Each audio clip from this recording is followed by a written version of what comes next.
Assalamualaikum Mbak Rani, selamat malam. Waalaikumsalam Bu, selamat malam. Bagaimana kabarnya hari ini? Alhamdulillah Bu, sehat. Hmm, Hari ini kegiatannya apa aja Mbak Rani?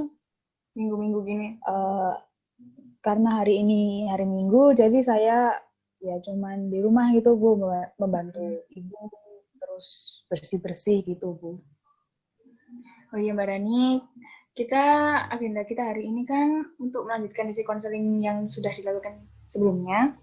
Apakah Mbak Rani punya waktu luang untuk meluangkan sekitar paling tidak 20 menit untuk melakukan konseling? Iya Bu, bisa. Ya. Baiklah kalau begitu, Mbak Rani kita mulai ya sesi konselingnya. Mbak Rani tidak perlu khawatir karena kerahasiaan Mbak Rani akan tetap saya jaga karena sebagai konselor, salah satu kode etik kami adalah asas kerahasiaan. Dan Mbak Rani, saya minta izin untuk merekam ya selama proses konseling ini. Ya Bu, silakan. Oh iya, jangan lupa disiapkan alat tulisnya, pulpen, kertas maupun buku, boleh. Iya, sebentar Bu. Ya, Sudah Bu. sudah. Baik. Mbak Rani, sesuai dengan pernyataan yang telah Mbak Rani ungkapkan sebelumnya, bahwa permasalahannya Mbak Rani itu mengenai Mbak Rani yang pernah tidak mengikuti kuis yang seharusnya itu wajib dikerjakan ya. Namun Mbak Rani tidak mengerjakan dan akhirnya malah dimarahi sama dosen. Dan Mbak Rani waktu itu hanya terdiam dan tidak menjawab pertanyaannya Ibu dosen ya. Apakah benar seperti itu? Ya, benar Bu. Saat itu ketika saya dimarahi, saya hanya bisa diam dan menunduk gitu aja Bu. Ya. Mbak Rani, kalau boleh bisa diceritakan untuk penyebab dari Mbak Rani tidak mengikuti kuis itu karena apa ya? Begini Bu, saat pada waktu itu kebetulan Hmm. kondisi saya itu nggak terlalu sehat, jadi saya Hmm. harus minum obat. Lalu setelah saya minum obat, saya itu nggak sengaja ketiduran karena efek dari obat yang saya minum tadi, Bu. Hmm. Kalau Mbak Rani sedang sakit, kenapa Mbak Rani tidak mengungkapkannya kepada dosen? Malah diam saja waktu itu. Saya itu Bu, takut dikira kayak mencari-cari alasan aja gitu loh, Bu. Hmm. Apakah Mbak Rani sebelumnya punya pengalaman kalau misalnya jawabnya gitu, nanti ibunya akan merespon gitu? Belum, Bu, belum pernah. Hmm. Karena saya itu terlalu takut buat mengungkapkannya gitu, Bu. Hmm. Oh, jadi Rani tidak mengungkapkan ketidakikutsertaan Mbak Rani dalam mengikuti kuis karena takut salah bicara ya kepada dosen, takutnya nanti malah semakin marah ya kepada Mbak Rani. Oleh karenanya Mbak Rani terdiam. Betul seperti itu Mbak Rani? Iya, Bu, betul. Hmm. Lalu bagaimana perasaannya Mbak Rani ketika dimarahi dosen? Padahal kan Mbak Rani kan sebenarnya punya alasan tertentu tidak mengikuti kuis tersebut. Eh, karena saat itu saya takut menyampaikan alasan, terus itu Bu, takutnya itu dosen itu kayak salah tangkap Bu apa yang saya Hmm. katakan, terus Iya. beliau jadi mengira kalau saya itu orangnya males gitu, dan nanti beliau tambah marah. Terus saya juga belum tahu bagaimana cara menyampaikan alasan saya dengan baik sehingga tidak terjadi kesalahpahaman oleh dosen tersebut Bu. Lalu perasaannya Mbak Rani ketika dimarahi dosen itu sedih ya?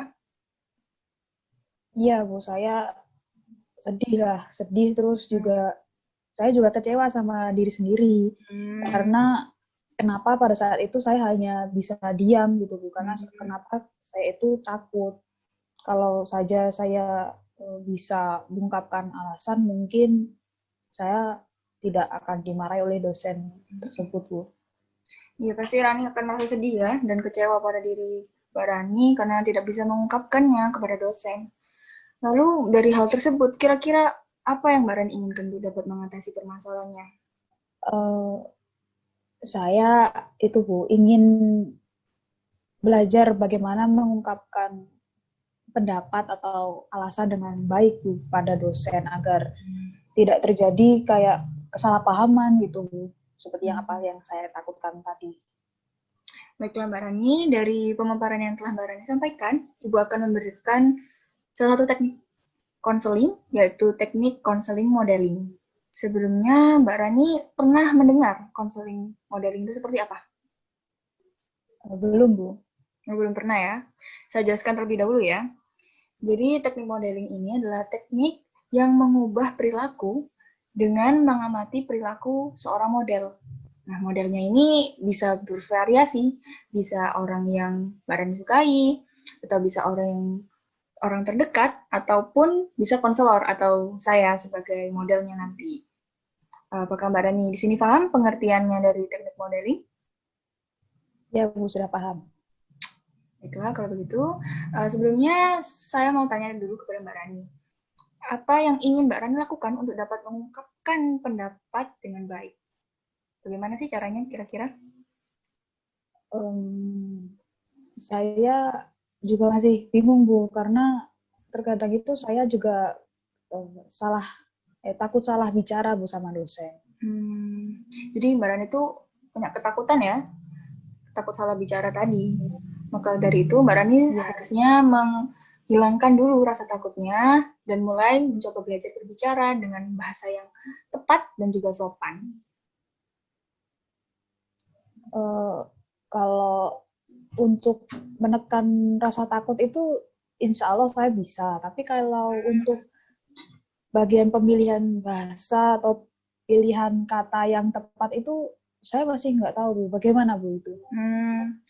Jadi begini Mbak Rani, kalau bahasa yang tepat itu seperti bahasa yang tidak menyinggung dosen, kemudian bahasa yang lebih sopan, nada intonasi dalam menyampaikan juga harus diperhatikan. Kalau misalnya nadanya itu harus yang tidak tinggi dalam menyampaikan pendapat, biar tidak terjadi kesalahpahaman antara kalian berdua di antara dosen dan mahasiswanya. Apa Rani sudah memahami? Ya Bu, saya sudah paham. Nah, sekarang coba Mbak Rani rumuskan tujuan konseling dari yang Mbak Rani inginkan. Dari beberapa pernyataan tadi kan sudah banyak tuh. Itu kira-kira apa sih tujuan konseling hari ini? Kira-kira yang paling utama itu apa sih? Perilaku mana sih yang mau dipelajari? Baik Bu, karena saya itu takut salah bicara untuk mengungkapkan pendapat atau alasan kepada dosen itu. Jadi saya ingin dapat bisa mengungkapkan pendapat atau alasan saya dengan tepat dan sopan gitu. Bagus sekali Mbak Rani, karena sudah bisa merumuskan tujuan konseling Mbak Rani sendiri. Nah, sekarang Ibu punya beberapa pilihan model dan konseling modeling. Dari macamnya itu kan banyak sebenarnya sih, ada banyak. Tapi untuk yang memungkinkan konseling secara daring seperti ini, maka ada dua yang bisa dilakukan. Yaitu yang pertama, yaitu modeling langsung. Modeling langsung ini maksudnya adalah konselor atau ibu akan berperan sebagai model. Dan yang kedua adalah modeling simbolik.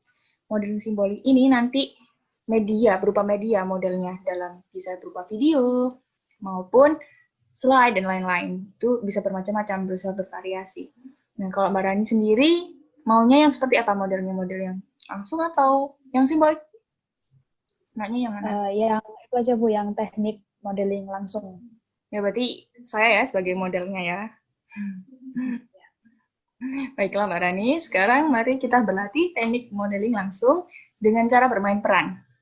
Nah, nanti Mbak Rani akan berperan sebagai dosen pembimbing Mbak Rani tadi mata kuliah, dan saya sebagai Mbak Rani. Jadi nanti Mbak Rani akan mengungkapkan pernyataan atau kata-kata yang diucapkan dosen yang Mbak Rani ingat, lalu saya akan merespon dari apa yang Mbak Rani sampaikan atau sebagai dosen tadi. Bisa dipahami Mbak Rani? Bu, jadi saya di sini itu Bu, kayak mengungkapkan apa yang dikatakan dosen saya pada hari itu gitu Bu. Ya, betul sekali. Jadi Mbak Rani ucapkan apa kata-kata yang terlontar dari dosen tadi pada hari itu. Jadi nanti saya yang akan merespon. Saya yang bertindak sebagai Rani. Jadi nanti Rani bisa mengetahui apa sih respon yang seharusnya yang tepat untuk merespon pernyataan dari dosen Mbak Rani tadi. Sudah paham sekarang Mbak Rani? Paham, Bu? Nah, sudah. Baiklah, sekarang kita mulai. Dari Mbak Rani dulu ya. Iya, Bu. Rani, mengapa kamu tidak mengerjakan kuis? Padahal kuis itu wajib dikerjakan. Um, Mohon maaf Bu sebelumnya. Bukannya saya sengaja tidak mengikuti kuis. Namun pada hari itu saya sedang sakit dan saya haruskan minum obat. Dan tanpa sengaja ternyata saya tertidur Bu ketika Ibu memberikan kuis. Saya mohon maaf ya Bu, karena tidak memberitahu Ibu terlebih dahulu kalau saya sedang sakit. Nah, seperti itu Mbak Rani. Apakah Mbak Rani sudah memahaminya? Itu Iya, Bu, adalah sudah. salah satu respon yang bisa Mbak Rani gunakan untuk merespon pernyataan dari Bu dosen tadi.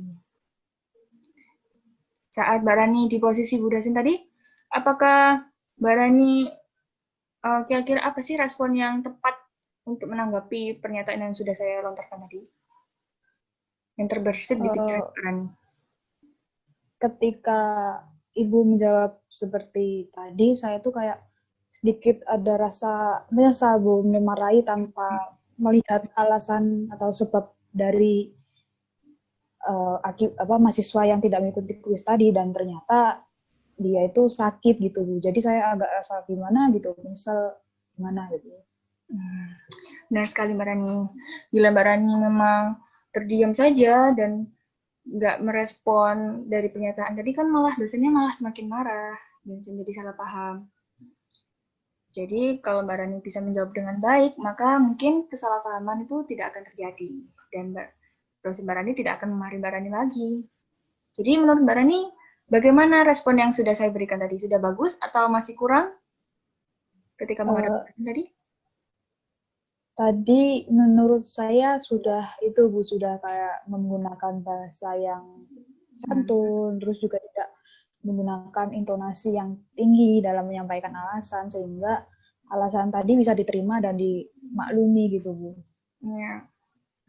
Jadi Mbak Rani sudah setuju ya dengan responnya itu yang seperti itu, Nah, sekarang Mbak Rani boleh dituliskan tadi respon yang sesuai untuk menjawab pernyataan dari dosen atau pertanyaan dari dosen dan dituliskan nanti bisa dipraktekkan bersama.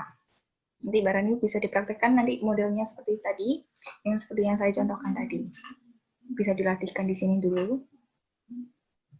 Dituliskan Ya, terlebih dahulu ya Mbak Rani, biar tidak ya, lupa Bu. barangkali. Ya.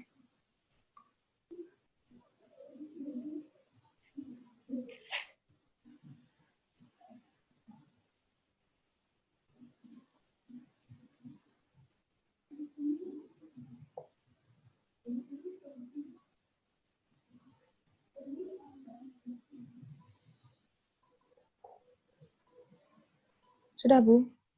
Ya, boleh dipraktekkan bagaimana cara merespon dosen dengan baik. Oh, mohon maaf, Bu, sebelumnya bukannya saya sengaja untuk tidak mengikuti kuis pada hari ini, namun hari ini saya sedang tidak sehat sehingga diharuskan untuk meminum obat. Namun setelah saya minum obat, saya tidak sengaja tertidur. Saya mohon maaf, Bu, atas kelalaian saya, dan saya juga mohon maaf karena lupa tidak memberitahu Ibu mengenai kondisi saya terlebih dahulu. Seperti itu, Bu. Ya, bagus sekali Mbak Rini, sudah bagus. Itu intonasinya juga sudah bagus. Mbak bisa dilatihkan lagi ya biar lebih lancar untuk dalam menyampaikan pernyataannya tadi. Ya, Bu.